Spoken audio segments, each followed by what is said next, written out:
Let the redeemed of the Lord shout a wonderful hallelujah. That hallelujah is standing on one leg. I want you to jump up and rise on your feet and shout hallelujah. Amen. Please be seated.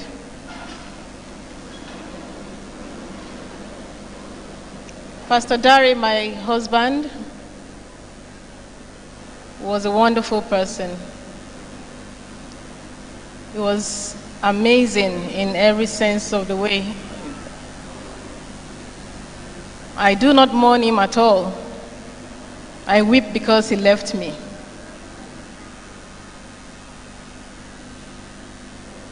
He slept. He did not die. He did not die.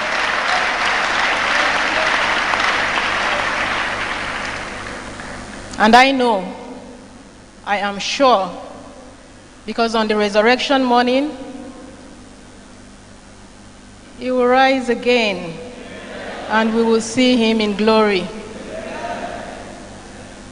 I'm sure because he was saved. I'm sure because he believed in Christ. His salvation was sure. It was certain. He said, if I die today, I know I am fulfilled. I have done what the Lord has asked me to do. He was not afraid of death. He was not afraid. It is not a matter of how short. It is not a matter of time, but how well. And he lived well. He lived a good life. He lived to the glory of God. He lived, he served God. His life was dedicated to Christ. And that is why I am sure that he is in heaven. I am sure that he made it. And I want to say, brethren, today, that if you are not sure of your salvation, if you are not sure that if you sleep tonight, you might not wake up tomorrow, you are not sure of where you will be in eternity, you have not given your life to Christ at all. If you are here today, you heard, and perhaps you just came to see. Yes, it's true. He is sleeping in the Lord. But are you sure of yourself?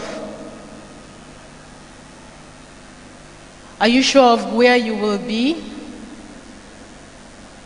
Are you sure of eternity? You haven't given your life to Christ? Or perhaps you did and took it back from him. I want you to raise your right hand this evening. If you are not sure of your salvation, you are not sure you are going to sleep in the Lord, you are not sure of where you are going to end up, you are afraid to die because you are not living a holy life, if you are afraid to die because you are not saved, because the devil is still in control of your life, I want you to raise your right hand up this evening. Wherever you are, just raise your right hand up. Raise it up and let the Lord save you today.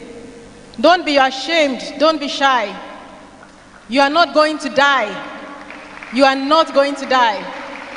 I want you to be saved just as my husband was saved. I want you to make it. I want you to be sure of yourself. I want you to live your life fully for Jesus. I want you to rededicate your life to him if you were once saved. I want you to tell him, Lord Jesus, I come before you today. Please save me. I want to surrender my life back to you. Help me, because I cannot do this on my own. That if you come before tomorrow morning, I will reign with you in your kingdom. In Jesus' name we have prayed. Thank you everyone that have come to honor God in his life. Thank you for coming. And I pray that the Almighty God will reward us all in Jesus' name. Praise the Lord. Thank you, everybody, for this evening. Mine is not scripted, so I don't know how long I have, because we can be here forever. Really want to appreciate all those who have come to stand with us and honor us. Please, a round of applause for them, because we're not taking this for granted. So Pastor Dari, I'm the least in the family, but then of course I'm also the biggest. It goes by name. Omijio named me Oluwatobiloba, so if I'm big, it is not my fault. I'm just representing my God. With Pastor Dari, we've done absolutely everything together. It came 4 years.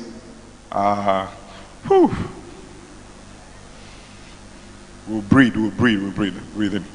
He came 4 years ahead of me, but I'm always chasing him.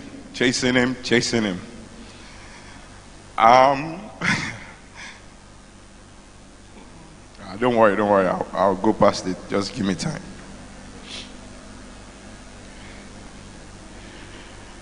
So every school he went to, I went to the same school. Nursery, primary. When we got to command, he became a head boy or house prefect or something. You know, everybody's chasing me everywhere. Why can't you be like your brother? Why can't you be like your brother? He punished me more than he punished all the other juniors, because he's always expecting more from me than anyone else. And then he got a break to be able to go to England.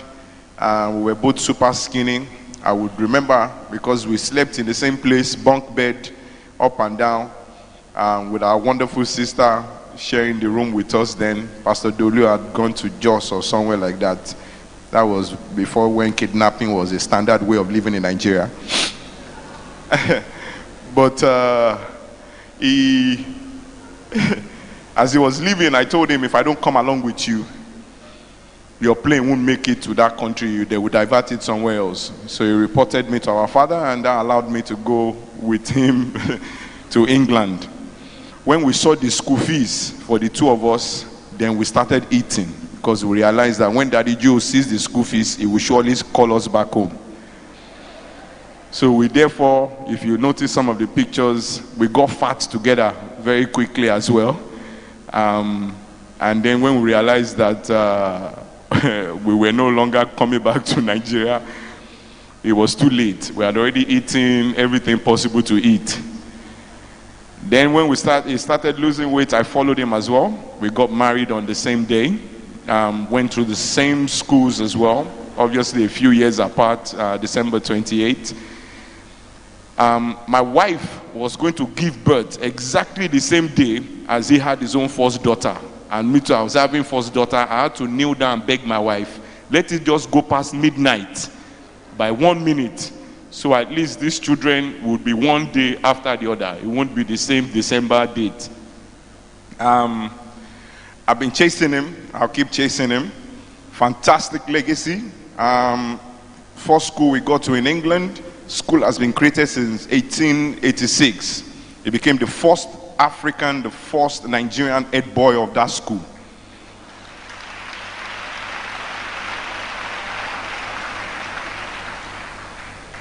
And then he just continued and continued and continued. If, ministry did not call us back to Nigeria, he would probably have been the first black prime minister for England.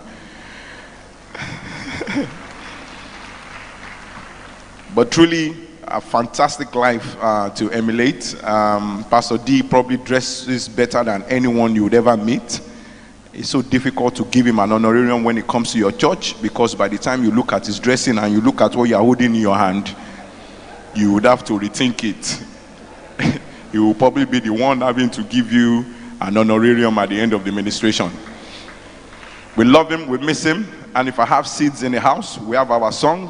What does it say? I will never be, come on, ever. I will never be.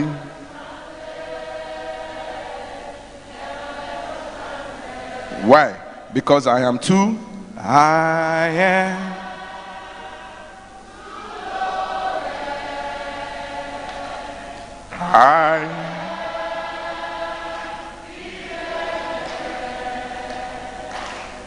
I am.